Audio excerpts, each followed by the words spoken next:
প্রার্থনা কোচিং সেন্টারে তোমাদের সকলকে স্বাগতম জানাই। চলে আসলাম নতুন একটা ভিডিও নিয়ে। আজকে আমার আলোচ্য বিষয় হচ্ছে দ্বিতীয় বিশ্বযুদ্ধের কারণ। এটা কিন্তু ক্যালকাটা ইউনিভার্সিটি 5th সেমিস্টারের খুবই গুরুত্বপূর্ণ প্রশ্ন। তো চলো দ্বিতীয় বিশ্বযুদ্ধের কারণগুলো জেনে নেওয়া যাক। প্রথম বিশ্বযুদ্ধের 20 বছরের মধ্যেই কিন্তু দ্বিতীয় বিশ্বযুদ্ধে দামামা বেজে গেছিল। কারণটা এর পেছনে অনেকগুলি কারণ ছিল। যেটা প্রথম কারণ যেটা বলা যায়, প্যারিসের শান্তি সম্মেলন এবং ভার্সাই সন্ধির অসম নীতিগুলি। দেখো, প্যারিসের যে সমস্ত শান্তি সম্মেলনটা যেটা হয়েছিল এবং ভাষায় সন্ধিটা দুটোই ছিল অপূর্ণ, যার ফলে দ্বিতীয় বিশ্বযুদ্ধে দামামা বেজে গেছিল। তো ভাষায় সন্ধিটা কি হয়েছিল? দেখো, ভাষায় সন্ধি যে সমস্ত নীতি 440খানা যে ধারাগুলো ছিল, তার প্রত্যেকটা ধারারই উদ্দেশ্য ছিল জার্মানিকে একবারে পঙ্গু করে দেওয়া, যাতে জার্মানি কোনোভাবেই আত্মনির্ভরশীল না হয়ে উঠতে পারে। আর জার্মানির কাছে সেই সময় ভাষায় সন্ধিকে নিয়ে দুটি নীতি ছিল, দুটি পথ খোলা ছিল। এক, জার্মানি ভাষা সন্ধিগুলিকে হয়তো মেনে নিতে পারত বা মেনে নিতে হতো, অথবা ভাষা সন্ধিকে ত্যাগ করে নীতিগুলিকে ত্যাগ করে যুদ্ধে লিপ্ত হওয়া। কিন্তু জার্মানি সে সময় করেছিল, সেই সময়ের জন্য ভাষা সন্ধিগুলিকে মেনে নিলেও পরবর্তীকালে তিনি ভাষা সন্ধিগুলিকে মানে না এবং যুদ্ধে লিপ্ত হয়। দ্বিতীয় পয়েন্ট, নানান রকমের নীতি সে সময় দেখা দিয়েছিল। যেরকম ইউরোপীয় মহাদেশের যে সমস্ত মহাশক্তিধর দেশগুলো ছিল, তাদের মধ্যে নানান রকমের নীতি দেখা যায়। যেরকম ফ্রান্স, ইংল্যান্ড এবং মার্কিন যুক্তরাষ্ট্রের মধ্যে ছিল গণতন্ত্রবাদী।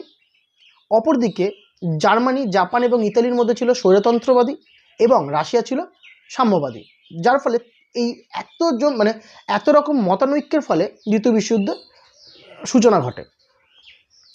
তৃতীয় পয়েন্ট হচ্ছে ইঙ্গো ফরাসি অনৈক্য।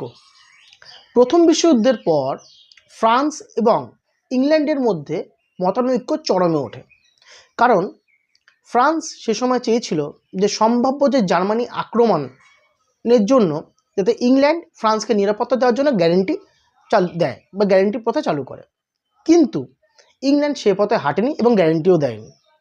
অপরদিকে ফ্রান্স আবারও এটাও চেয়েছিল যাতে ভাষায় সন্ধি যেগুলো ছিল সেগুলো যাতে কঠোর হোক এবং জার্মানি যাতে সম্পূর্ণভাবে পঙ্গু হয়ে যাক। অপরদিকে ইংল্যান্ড সেদিকে চেয়েছিল কি, যাতে ভাষায় সন্ধির নীতিগুলি একটু নমনীয় হয়, যাতে জার্মানি আত্মনির্ভরশীল হওয়ার সুযোগটা পায়। তো এই সমস্ত কারণের জন্য ফ্রান্স এবং ইতালির মধ্যে মতানৈক্য চরমে ওঠে। দ্বিতীয় বিশ্বযুদ্ধের অন্যতম কারণ বলা যেতে পারে সংখ্যালঘু সমস্যা। দেখো, ইউরোপীয় মহাদেশের একটা বৃহত্তর একটা সমস্যা মাথাচাড়া দিয়ে ওঠে, যার নাম ছিল সংখ্যালঘু সমস্যা। কারণ উগ্র জাতীয়তাবাদের ভাবধারায় উগ্র জাতীয়তাবাদী ছিল জার্মানি এবং ইতালির মধ্যে। এরা ছিল স্বৈরতান্ত্রিক সরকার।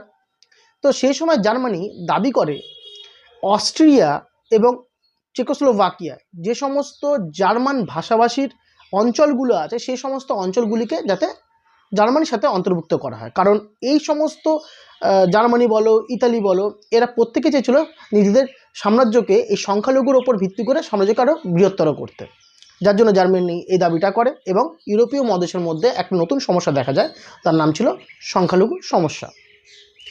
আরেকটি পয়েন্ট হচ্ছে লিগ অফ নেশনসের ব্যর্থতা। দেখো, লিগ অফ নেশনস কিন্তু গড়ে উঠেছিল বিশ্ব শান্তি এবং নিরাপত্তা দেওয়ার জন্য, কিন্তু লিগ অফ নেশনস সেই সময় যে সমস্ত শক্তিধর দেশ তারা যে সমস্ত কার্যকর্ম করছিল তাদেরকে প্রতিহত করতেই পারেনি, বরং যদি কঠোর হাতে তাদেরকে শাস্তি দিতে পারতো, হয়তো দ্বিতীয় বিশ্বযুদ্ধ হতো না। কিন্তু সেই ক্ষেত্রে লিগ অফ নেশনস ব্যর্থ হয়। নেক্সট পয়েন্ট হচ্ছে প্রত্যক্ষ কারণ। দেখো, প্রত্যক্ষ কারণ বলা যায় রোম, বার্লিন, টোকিও অক্ষশক্তি যখন গড়ে ওঠে, তখন ফ্যাসিস্ট যে সমস্ত দল তাদের মধ্যে লোভ এবং ক্ষমতা প্রচণ্ড পরিমাণে বৃদ্ধি পায়।